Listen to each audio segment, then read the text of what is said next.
আসসালামু আলাইকুম। GCC news 24 YouTube চ্যানেলের পক্ষ থেকে আপনাদের সকলকে জানাই স্বাগতম। আজকে আপনাদেরকে তথ্য দেব রুখসাতুল আমেল খুরুজ নেহায়া কি এবং সেটা যদি কোনো কপিল বা কোনো কোম্পানি যদি আপনাদেরকে দেয় তাহলে আপনাদের কি কি সমস্যা হতে পারে। চলুন তাহলে খবরে বিস্তারিত জেনে নেওয়া যাক।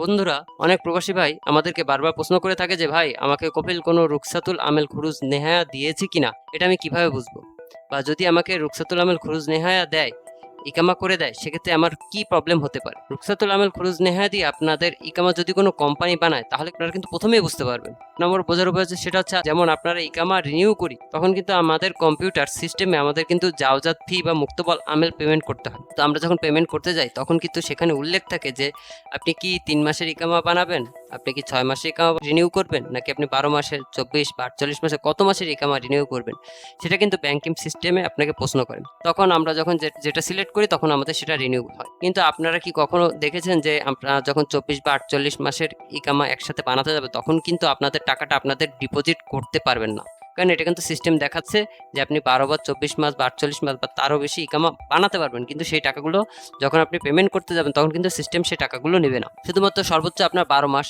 আর 9 মাস, 6 মাস, 3 মাসে ইকামা কিন্তু আপনার বানাতে পারবেন। এখন তাহলে প্রশ্ন হচ্ছে ব্যাংকিং সিস্টেম কেন 12 মাসের উপরে এই মাসগুলো দেওয়া হয়েছে। এখন কপিল যদি একসাথে আপনার 2 বছর ইকামা বানাতে চায় তাহলে আপনাকে রুখসাতুল আমেল খুরুজ নেহায়া দিয়ে তারপর বানাতে হবে।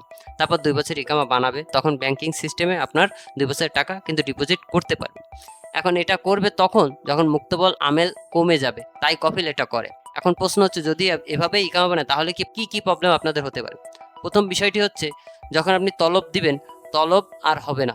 মনে করেন 2 বছরের ইকামা কপিল আপনাকে বানিয়ে দিয়েছে, এখন 6 মাস পরে আপনি চাচ্ছেন অন্য কপিলের কাছে কাফালা হতে, কিন্তু সেটা কিন্তু আপনি পারবেন না। দ্বিতীয় বিষয় হচ্ছে ইকামা আপনি রিনিউ করতে পারবেন না।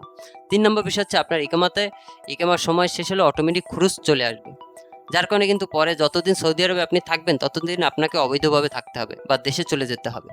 এ কারণে আপনারা তলব দেবেন, চেষ্টা করবেন যদি তলব করা যায় তাহলে বুঝবেন যে আপনার কপিল অন্য কোনো সিস্টেম থেকে ইকামা বানিয়েছে, রুখসাতুল আমেল খুরুজ নেওয়া দেয়নি। আর তাহলে আপনার কোনো সমস্যা নেই। তো আশা করি আপনাদের বিষয়টা বুঝতে পেরেছেন যে কেন রুখসাতুল আমেল নেহায়া আপনাদের জন্য ক্ষতিকর বা আপনাদের কি কি প্রবলেম হতে পারে। তো খবরটি আপনাদের আশা করি ভালো লেগেছে, আশা করি আপনারা বুঝতে পেরেছেন। যদি খবরটি আপনাদের কাছে মনে হয় যে অন্যদেরকে জানানোর প্রয়োজন তাহলে অবশ্যই শেয়ার করে, লাইক, কমেন্ট করে আমাদের খবরটি অন্যদের কাছে পৌঁছে দিবেন। আর আপনি যদি আমাদের চ্যানেল নতুন হয়ে থাকেন তাহলে প্রবাস সম্পর্কিত যে কোনো ধরনের গুরুত্বপূর্ণ খবর আমাদের সবার আগে পেতে আমাদের চ্যানেলটি সাবস্ক্রাইব করুন এবং পাশে থাকা বেল আইকনটি চাপুন। ধন্যবাদ সবাইকে, ভালো থাকবেন, সুস্থ থাকবেন, আল্লাহ হাফেজ।